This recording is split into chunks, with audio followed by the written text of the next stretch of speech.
भाग 38। मृत्युपाश।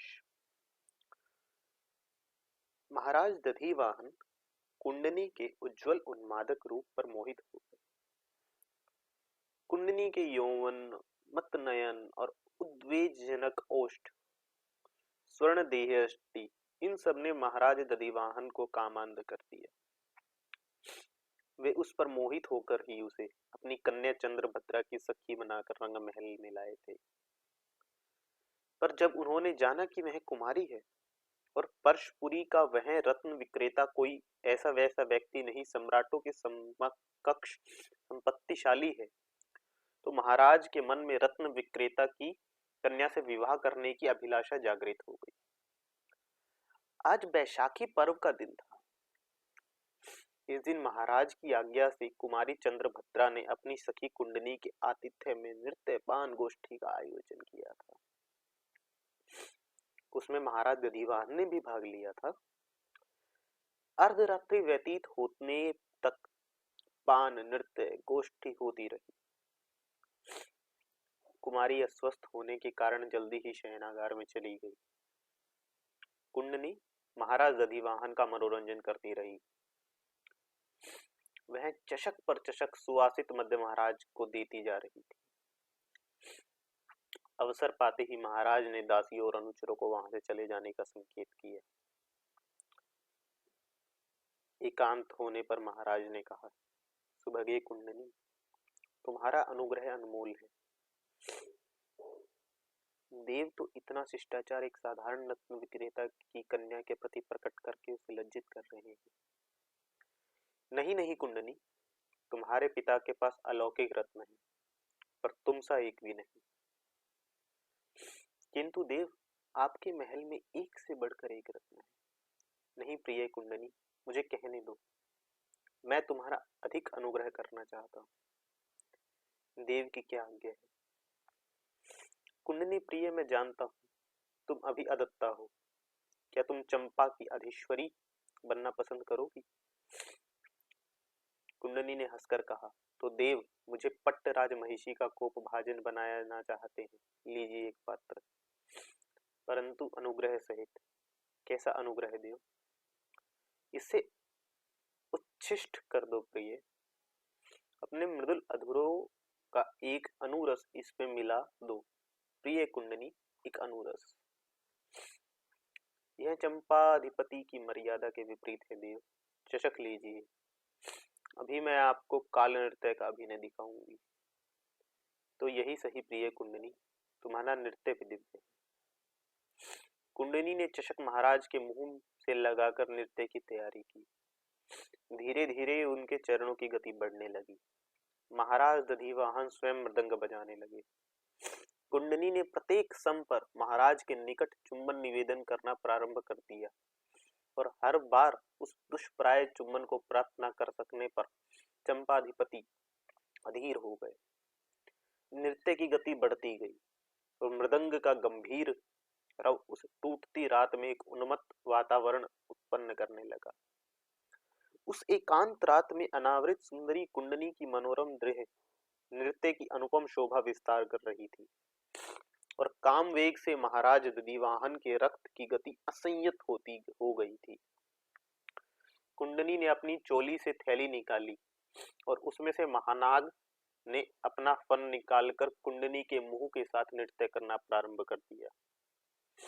महाराज दधिवाहन एक बार भीत हुए, परंतु मद के प्रभाव से वे असंयत होकर मृदंग बजाते रहे। उनका सारा शरीर पसीने से लथपथ हो गया था, परंतु कुंडनी की चरण गति अब दुर्हृदय हो रही थी। उसी समय उसने अपने अधरों पर दंश लिया। नागराज कुंडनी का अधर चुंबन कर शांत भाव से उस बहुमूल्य थैली से बैठ गए। विष की ज्वाला से कुंडनी लहराने लगी। नृत्य से थकित और दंश से विवश और उसकी पुष्पाभरण भूषित सुरभती देहदृष्टि धीरे धीरे महाराज दधिवाहन के निकट और निकट आकर नृत्य की नूतन कला का विस्तार करने लगी। विलास और श्रृंगार का उद्दाम भाव उसके नेत्रों में आ व्यापा। महाराज दधिवाहन ने मृदंग फेंक कर कुंडनी को आलिंगन पाश में कस लिया और कुंडनी कुंडनी फूलों के एक ढेर के भांति महाराज दधिवाहन के ऊपर झुक गई। महाराज दधिवाहन ने जो ही कुंडनी का अधरोष्ठ चुंबन किया, त्यों ही वह तत्काल मृत होकर पृथ्वी पर गिर गए। कुंडनी हाफते एक ओर खड़ी होकर उसके निष्प्राय शरीर को देखने लगी। भाग 39 पलायन। उसी समय अग्निबाण वहां आकर गिरा। उसमें से अति तीव्र लाल रंग की अग्नि संफुलिंग निकल रहा था। उससे क्षण भर में ही उस सुसज्जित कक्ष में आग लग गई। बहुमूल्य कौशय, उपाधान, पट्टावाशक और मणिजनित राजसज्जाएं जलने लगी। देखते देखते 1, 2, 3 फिर अग्निबाण रंग महल में विविध स्थानों पर गिर गिर कर आग लगाने लगे। महल धाएं धाएं जलने लगा। अंतःपुर में भीषण कोलाहल उठ खड़ा हुआ। मार काट, शस्त्रों की झनकार, स्त्रियों के चित्कार और योद्धाओं की हुंकार से दिशाएं भर गई। बहुत से सैनिक इधर उधर दौड़ने लगे। कुंडनी ने महाराज दधिवाहन के पार्श्व में पड़ा खड्ग उठा लिया और एक कौशय से कसकर अंग लपेट लिया। उसी समय रक्त से भरा एक खड्ग हाथ में लेकर सोम ने आकर कहा, कुंडनी शीघ्रता करो। एक क्षण विलंब करने से राजनंदिनी की रक्षा नहीं हो सकेगी। तुम उन्हें लेकर गुप्त द्वार पर अश्वशाला के पार्श्व भाग में जाओ। वहां अश्व सहित शंभ है। तुम सीधे श्रावस्ती का मार्ग पकड़ना। मेरी प्रतीक्षा में रुकना नहीं। अपना कार्य पूर्ण करके ही मैं मार्ग में मिल जाऊंगा। कुंडनी ने एक क्षण का भी विलंब नहीं किया। वह राजनंदिनी के शयन कक्ष की ओर दौड़ी। चारों ओर धुआं और अंधकार फैला हुआ था। राजकुमारी अकस्मात नींद से जागकर आकस्मिक विपत्ति से त्रस्त होकर शयनगार के द्वार पर अपने शयन काल से असंपूर्ण परिधान में ही विमूढ़ बनी खड़ी थी। कोई दासी, चेटी, कंचुकी या प्रहरी वहां ना था। कुंडनी को देखकर कुमारी लौटकर उससे लिपट गई। उसने आर्द्र कंठ से कहा, क्या हुआ है हला? यह सब क्या हो रहा है? दुर्भाग्य है राजनंदिनी, दुर्ग पर शत्रुओं का अधिकार हो गया है और वह अंतःपुर में घुस गए हैं। महाराज दधिवाहन मारे गए। प्राण लेकर भागो राजकुमारी। राजकुमारी को काट मार गया। उसके मुंह से एक शब्द नहीं निकला। वह जड़वत आंखें फाड़ फाड़ कर कुंडनी की ओर देखती रही। कुंडनी लपकती हुई भीतर गई, एक उत्तरवासक उठा लाई। उसने राजकुमारी के शरीर पर लपेटते ही बोली, साहस करो हला, अभी गुप्त द्वार तक कदाचित शत्रु नहीं पहुंचे हैं। आओ हम भाग निकले। अब एक क्षण का विलंब घातक होगा। इस प्रकार से वह उसे घसीटती हुई गुप्त द्वार से बाहर ले आई। बाहर आकर उसने देखा कि अंतपुर से बड़ी बड़ी आग की लपटें उठ रही हैं। चारों ओर योद्धा हाथ में मशाले लिए दौड़ रहे हैं। घायलों का आर्तनाद, मार काट का घमासान बढ़ रहा था। राजकुमारी ने अश्रुपूर्ति नेत्रों से कुछ कहना चाहा, पर शब्द उसके होठों से नहीं निकले। होठ केवल कांप कर रह गए। उसका अंग भी बेत की भांति कांप रहा था। कुंडनी ने उसके अपने निकट करके ठाठस बताया। उसी समय शंभ ने ओट से निकलकर अश्व उपस्थित किए। कुंडनी का प्रिय अश्व धूम्रकेतु, 2 ऊंची रास के अश्व तैयार थे। कुमारी को कुंडनी की सहायता से धूम्रकेतु पर सवार कराया और स्वयं अश्व पर सवार होकर राजमार्ग पर आ गई। उसने कहा, जमकर बैठना कुमारी, हमें द्रुत गति से भागना होगा। राजकुमारी ने शोकपूरित स्वर में कहा, किंतु हम जाएंगे कहाँ? जहां आपके मित्र हो। क्या तुम्हारे पिता हमारी रक्षा नहीं कर सकेंगे? कौन जाने वह निरापद हैं भी या नहीं, किंतु मैंने तुम्हें उनसे अपनी सुरक्षा में लिया था। यह समय इन बातों पर विचार करने का नहीं है, किंतु तुम मेरे लिए कितनी विपत्ति में क्यों पड़ोगी सखी? कुमारी ने आंखों से झरझर आंसू बह निकले। कुंडनी ने कहा, मैं प्राण देकर भी इस विपत्ति से तुम्हारी रक्षा करूंगी राजकुमारी, परंतु हम निरीह अबला। क्यों? यह सेवक और वह मेरा दास, वह कहाँ है? मार्ग में मिल जाएगा। मुझे आशा है हमारी सहायता को उसने यह सेवक भेजा है। उस पर विश्वास किया जा सकता है सखी? कुमारी के प्रश्न पर कुंडनी की आंखें भी गीली हो गई। उसने कहा, यह खड्ग लो कुमारी, और तुम, मेरे पास दूसरा शस्त्र है। शंभ, तुम सावधानी से हमारे पीछे चलो। तो कुमारी, क्यों ना श्रावस्ती चले? वही चलो सखी, वहां भगवान महावीर हैं, वे मेरे गुरु हैं। तब तो बहुत अच्छा है। और उसने अश्व को संकेत किया। असील जानवर हवा में तैरने लगा। उनका धूम्रकेतु समुद्र पार के द्वीप उपान्य से आया। हरे तोते के रंग का अद्भुत अश्व था। उस जाति के अश्व बहुत दुर्लभ थे। उसकी गति विद्युत के समान, देह दृढ़ता वज्र के समान थी। तीनों अश्वारोही तेजी से बढ़ने लगे थे। दिन का प्रकाश फैल गया। देखते ही देखते सूर्योदय हो गया। उसकी सुनहरी किरणें दोनों अश्वारोहियों के थकित चेहरों पर पड़कर उपहास सा करने लगी। शंभ ने इधर उधर देखा। उसने देखा सामने एक पर्वत के श्रृंग पर सोम वस्त्रखंड हिला हिलाकर संकेत दे रहे थे। शंभ ने देखकर हर्ष से चित्कार कर उधर ही अश्व फेंका। दोनों बालाओं ने भी उसी का अनुगम किया। चलते चलते कुंडनी ने कहा, वहां मीठा पानी, वनखट और आखेट अवश्य मिलेगा। परंतु राजनंदिनी बोलने की चेष्टा करके भी बोल न सकी। भाग 40। चंपा का पतन। दुर्ग के दक्षिण बर्ज पर मागध तुरही बजाते सिंह दुर्ग के सिंह द्वार पर आघात हुआ। प्रहरी मध्य में अचेत थे।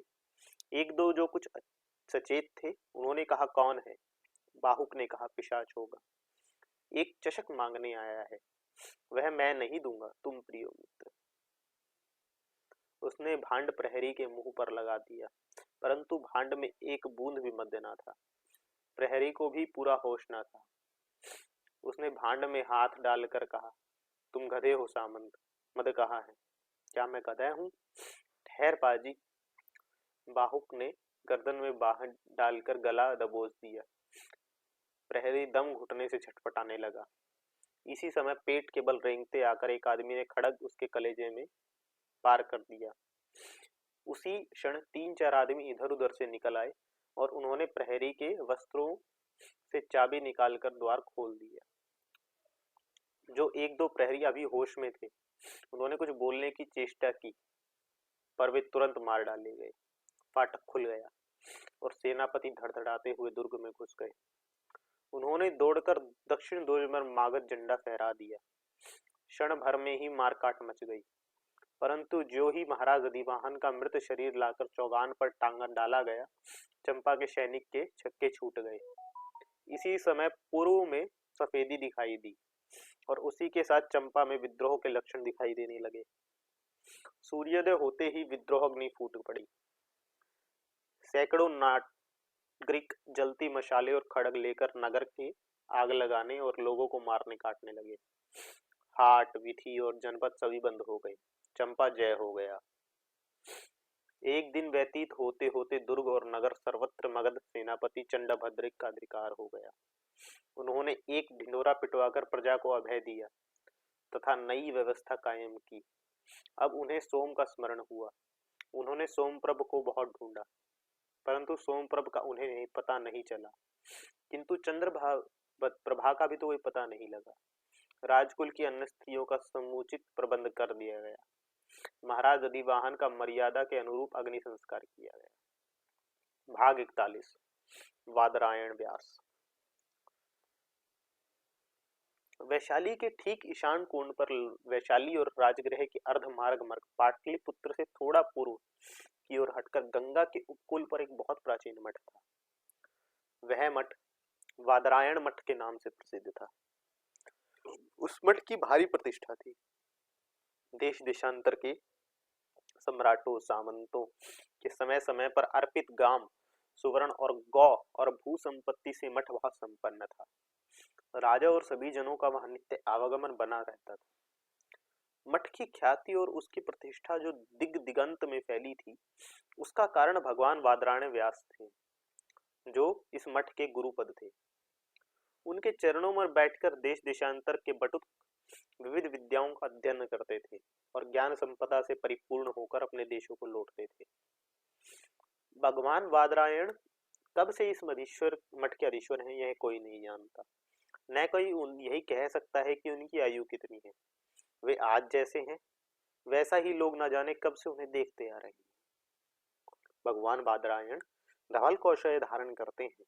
उनके सिर और दाढ़ी के बाल अति शुभ्र चांदी के समान है, जो उनके गौरवर्ण तेजस्वी मुखमंडल पर अत्यंत शोभायमान प्रतीत होते हैं।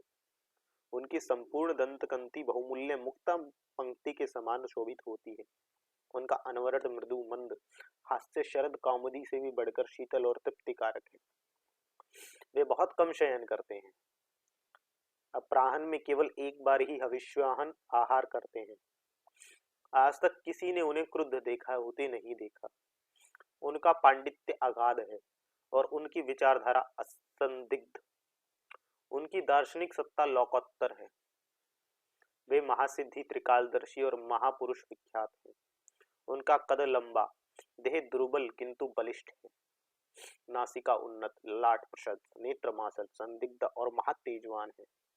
उनमें भूत दया, दिव्य ज्ञान और समदर्शीपन की संदिग्धता धारा निरंतर बहती रहती है। कोई उन्हें भगवान बादरायण कहता है, कोई केवल भगवान कहता है, किंतु बहुत जन उन्हें कोई संबोधन ही नहीं करते। वे उन्हें देखकर ससंभ्रम पीछे हट जाते हैं अथवा पृथ्वी में गिरकर प्रणिपात करते हैं। वे 2 पहर रात रहते शैया त्याग देते हैं और गर्भगृह में जाकर समाधिस्थ विराजते हैं। फिर उषा का उदय होने पर मठ के अंतराल में आकर प्रहर दिन चढ़े तक बटुकों को ज्ञान देते हैं। इसके बाद व्याघ्र चरम पर बैठकर सर्वसाधारण को दर्शन देते हैं और उनसे वार्तालाप करते हैं। मध्याह्न होने पर वे आवश्यक मठ प्रसंधि संबंधी व्यवस्थाओं की आज्ञाएं प्रचारित कराते और फिर अंतारण्य में ही विराजते हैं। उसी काल में शस्त्र लेखन तथा अदृष्ट गणना करते हैं और किसी महत्वपूर्ण विषय पर विचार विवेचना करते हैं। भगवान वैधारायण के इस नित्य विधान में कभी किसी ने व्यतिक्रम होते नहीं देखा। ना वे कभी रोगी, पीड़ित, थकित या क्लांत दिखाए गए। ऐसे ये भगवान वेदनारायण व्यास थे जिनकी ख्याति उन दिनों में दिग्दिगांतर तक फैली हुई थी। भादों का संध्या काल था। आकाश पर काली छटाएं छा रही थी। गंगा का विस्तार सागर के जैसा हो रहा था। उस पार दूर जल ही जल दिखाई देता था। लता गुल्म सब जलमग्न थे। वृक्ष आधे जल में डूबे थे। लता गुल्म जैसे प्रतीत होते थे। अभी दिन का थोड़ा प्रकाश शेष था। बटुकगुण सानिध्य अग्निहोत्र कर चुके थे। भगवान बादरायण मठ में पश्चिम ओर में प्रांत में एक ऊंचे शिलाखंड पर खड़े भागीरथी गंगा का यह विस्तार देख रहे थे। उन्हीं के निकट एक ब्रह्मचारी युवा विनम्र भाव से खड़ा था। ब्रह्मचारी की आयु 30-35 के वर्ष की थी। उसकी छोटी सी काली दाढ़ी ने उस तेजस्वी मुख की दीप्ति को और बढ़ा दिया था। उसका बलिष्ठ अंग कह रहा था कि वह ब्रह्मचारी असाधारण शक्ति संपन्न है। भगवान बादरायण बोले, सौम्य मधु, गंगा का विस्तार तो बढ़ता ही जाता है। उस ओर के जो ग्राम डूब गए थे वहां उपयुक्त सहायता भेज दी गई ना। ब्रह्मचारी ने विनम्र होकर कहा, महाराज के आदेश से 200 नावें कल ही भेज दी गई थी। वे अपना कार्य कर रही है। औषध और अन्न वितरण भी हो रहा है और पीड़ित क्षेत्र के स्त्री, बच्चों और वृद्धों को सर्वप्रथम उठा उठाकर रक्षा क्षेत्रों में भी पहुंचाया भी जा रहा है। किंतु क्या यह पर्याप्त है मधु? पर्याप्त तो नहीं भगवान, परंतु अभी और अधिक व्यवस्था नहीं हो सकी। हमारी बहुत सी नौकाएं बह भी तो गई हैं। फिर मांझियों की भी कठिनाई है। प्रातः काल और 109 नावें जा रही हैं। यह अच्छा है, परंतु चिकित्सा और खाद्य सामग्री क्या प्रचुर मात्रा में है? जी हाँ भगवान, परंतु चिकित्सकों की कमी है। फिर भी रक्षण क्षेत्र में सर्वोत्तम चिकित्सा की व्यवस्था है। व्यवस्था तो विपद क्षेत्रों में भी होनी चाहिए मधु।